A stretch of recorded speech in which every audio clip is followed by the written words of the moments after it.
Hey, howdy. Inoculate your children against socialism, okay?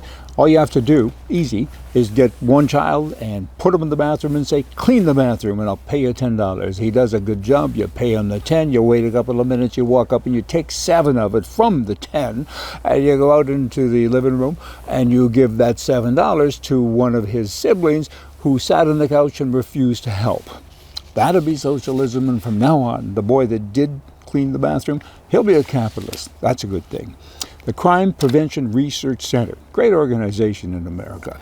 The recent report shows that there are an estimated 21.5 million concealed carry licenses across U.S. of A.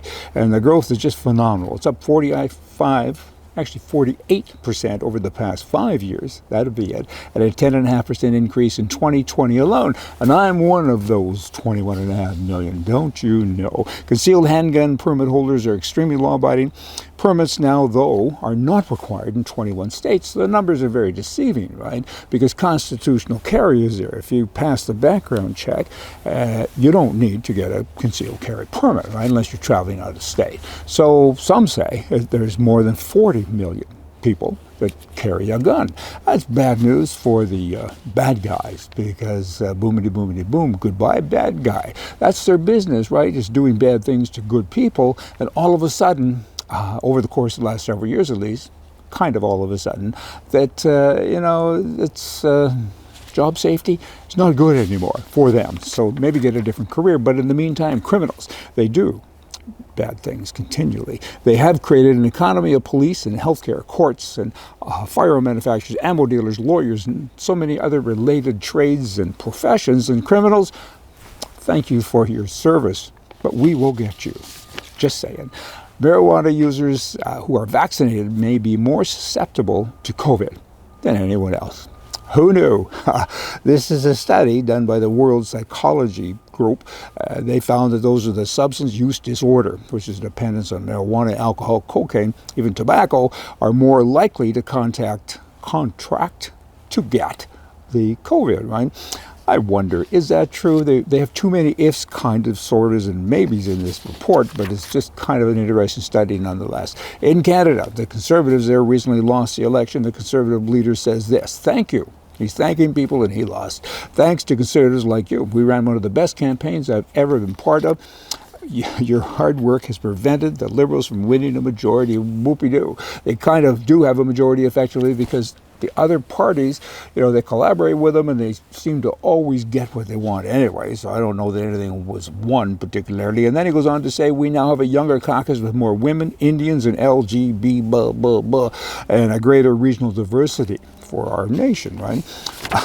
What's up with all that? I mean, that's liberal talk. Why don't you just say people instead of breaking everything down? Isn't that a little bit racist? I mean, Indians and gay people, and do we care? Isn't this just about Canadians as far as he's concerned at least? I mean, get with the program, treat everybody the same. Instead, he has to have all these little tribes, all these little minority groups, special interest groups.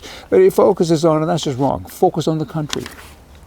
Dumbhead. Hey, Canada, there's a conservative, watch that word conservative in Canada, hey, conservative strategist Ken Bozencool says this: your never acceptable views will never be acceptable.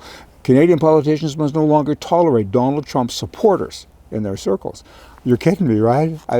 You can have an opinion as long as it's the same as mine. I mean, Donald Trump's supporters, you can't tolerate them. I mean, Trump had a lot of good right-wing conservative ideas, and this is coming from a conservative strategist. Oh, but you don't like him. Why? Because the press told you something bad? Did you ever look at what he did? Did you look at his record? Even if you did or didn't, it doesn't matter. You have no right, as a conservative, particularly, that's a liberal talk, to go out and tell people that you got to do this. When you point the finger at somebody, always know that there's 3 fingers pointing back at you. This guy should just pay attention. The Canadian $2 coin came into existence in 1996. It's referred to as a toonie. Soon after, in broad daylight, at the Canadian National Railway Yard in Montreal, somebody hijacked 1.5 million coins. That's $3 million. The truck was found, but the money never was. That's kind of funny, huh?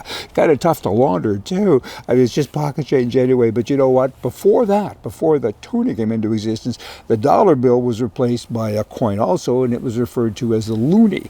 I think they named it after the present prime mistake. But just saying. I sleep 4 hours a day. And I have for many, many years, and some people think, ooh, that's kind of weird, but hey, I don't want to miss anything. But recently a friend pointed out to me that I pick up an extra 60 days a year because of that. See that? I'm ahead of my time. Hey, y'all come back. See ya.